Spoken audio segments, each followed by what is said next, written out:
This is the place where heart-centered leadership is recognized as being far more powerful than anything we can come up with cognitively or intellectually. Okay. I think the second aspect of this is that, and then I'll go back to the tipping point we were talking about earlier. Right. The second aspect of this has to do with the, oops, a lot of brain fart, I've lost it. Oh, I know, intuition. It has to do with intuition. And what that's about is we have, call it gut feel, whatever you want. Scientifically, we know that those things operate in different parts of our body. Right. Gut feel is gut, heart-centered is heart. And as the physicists tell us, the power of the heart energy, the magnetic attraction to it is 4 or 5 times more strong than the cognitive. Yeah. So there's no option. Well, and they're making movies about that, right? Like, yeah, tons. Like it's a key theme on so many of the greatest that we've had, right? Exactly, exactly. So, I mean, but what we haven't done is embrace that into a very intellectually driven context, which would be the corporate context.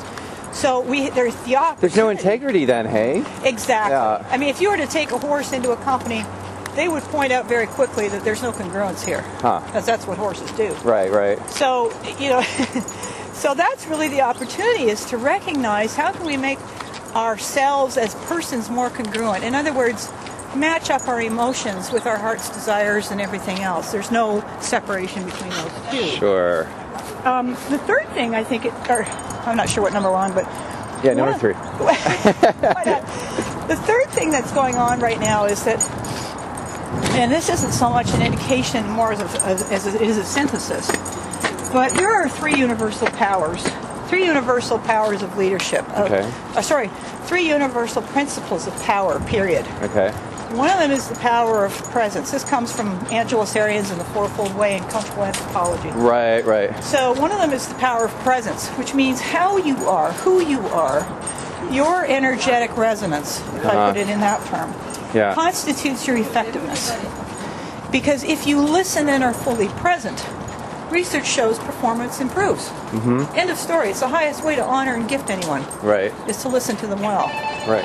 Oh, hang on a second. Would be Andre. Wow, I'm glad you're doing this. I had no idea. I realized this. Hey, buddy. We're just making our way to Granville Island. We'll be there in about 5 minutes. Where are you? You're there already? Say that one more time. Don't talk so loud.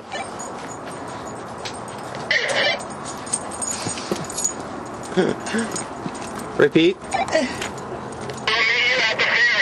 Oh. Okay, we'll meet you there. Which one? Yeah, but after. Tell them we're at the fish. We're coming by the fish shack. We're coming by the fish shack, so. By the Maritime. By the Maritime.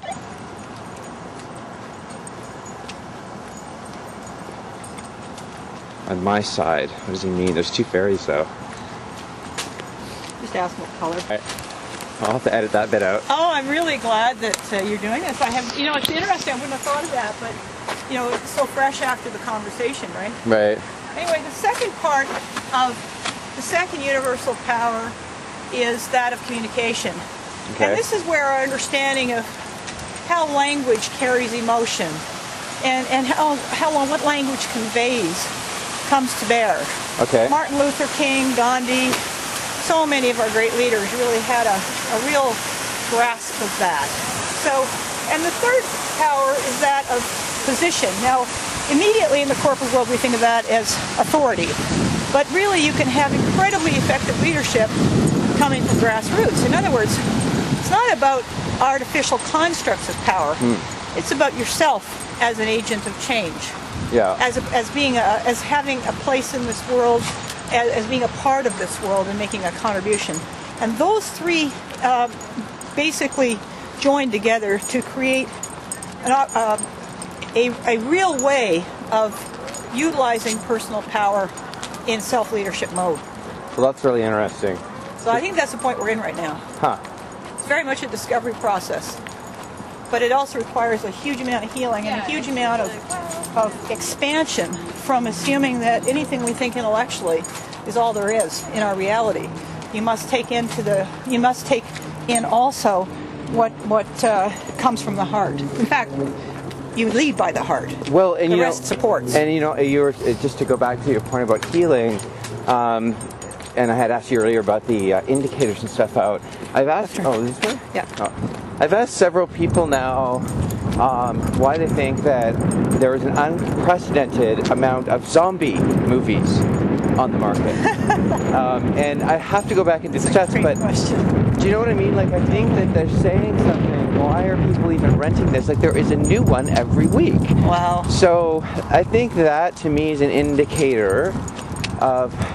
We can actually go this way? Oh, cool. Yeah. An indicator of people needing to be healed. Because they're feeling like zombies in the corporations or whatever, you know? It's a great point. And I, the first image that came to mind is it's like there's some kind of soul death that people experience when they're in corporations, that they actually are leaving the company as a portal for rebirth. Right.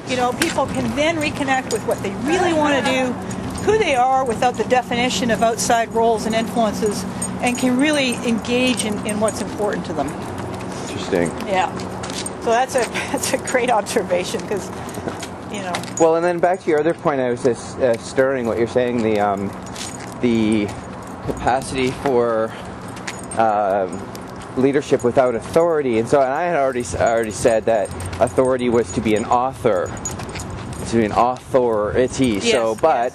Yes. I mean, you can't. I mean, you can write all kinds of stuff down. That's not what I meant to publish a book or whatever. It's the intention and the care you take to creating that structural capital, or what do you want to call it, that helps put a vision together that people are going to want to follow. I guess is what I'm trying to say, is what author means to me.